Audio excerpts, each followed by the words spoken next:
कब की बात है, कब आए थे ये आपके फ्लैट में? आज शाम को। यूपी के गाजियाबाद की एक बड़ी सोसाइटी, शाम का वक्त, और एक 48 साल की मकान मालकिन अपने फ्लैट का दरवाजा खटखटाती हैं। मकसद सिर्फ इतना था कि पिछले 4 महीनों से जो किराया नहीं मिला उसे वो ले सकें। लेकिन किसे पता था कि उस फ्लैट के दरवाजे के पीछे नोटों की गड्डी नहीं बल्कि मौत उनका इंतजार कर रही थी। अगर आपने भी अपना घर किराए पर दिया है या फिर आप किराएदार हैं तो इस खबर को ध्यान से देखें, ध्यान से सुनें। नमस्ते, मैं हूं असीम और आप देख रहे हैं एनडीटीवी इंडिया।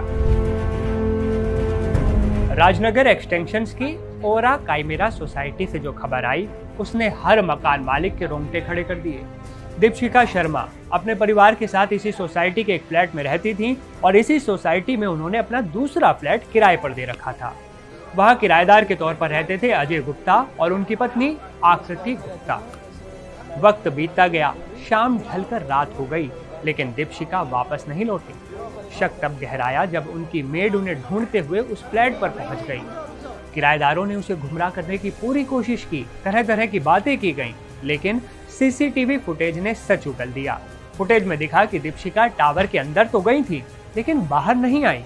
जब सोसाइटी के लोगों और पुलिस ने फ्लैट की तलाशी ली तो जो मंजर सामने आया वो किसी डरावनी फिल्म से कम नहीं था। एक लाल रंग के सूटकेस में दीपशिखा की लाश मिली। आरोप है कि हत्या इतनी बेरहमी से की गई कि शव के टुकड़े कर उसे सूटकेस में भरकर बेड के नीचे छुपा दिया गया। महज कुछ हजार रुपयों के किराए के लिए एक हंसते खेलते परिवार की खुशियां उजाड़ दी गईं।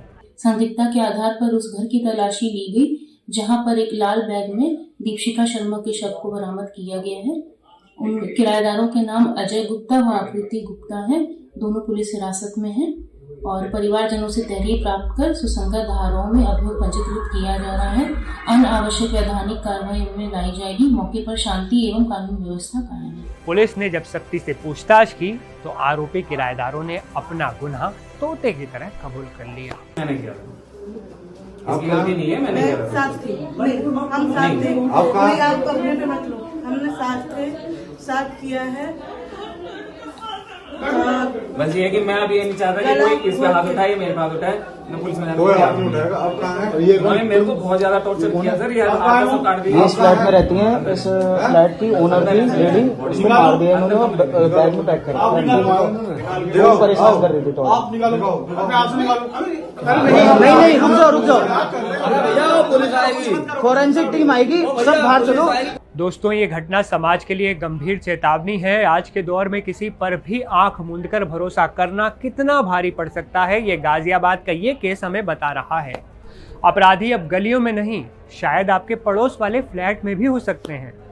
मकान मालिकों के लिए अब कुछ सावधानियां बरतना बहुत ज़्यादा अनिवार्य है अगर वो सुरक्षित रहना चाहते हैं। सबसे पहले, बिना पुलिस वेरिफिकेशन के किसी को भी चाबी न दें, अपना घर किराए पे न सौंपें। किराएदार का बैकग्राउंड चेक करना आपकी सुरक्षा के लिए बहुत ज़रूरी है। कोशिश करें कि किराया डिजिटल माध्यम से ही ले लें। अगर किराया बकाया है और आपको खुद जाना पड़ रहा है तो कभी भी अकेले ना जाएं, खासकर तब जब किराएदार का व्यवहार संदिग्ध लगे। अपनी सोसाइटी के सीसीटीवी और सुरक्षा गार्ड के संपर्क में रहें, उनको साथ लेकर भी आप जा सकते हैं।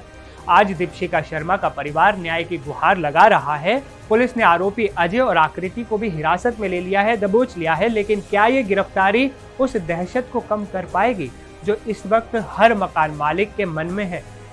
सावधान रहिए, क्योंकि आपका एक छोटा सा फ्लैट किसी के लिए कत्लगाह भी बन सकता है।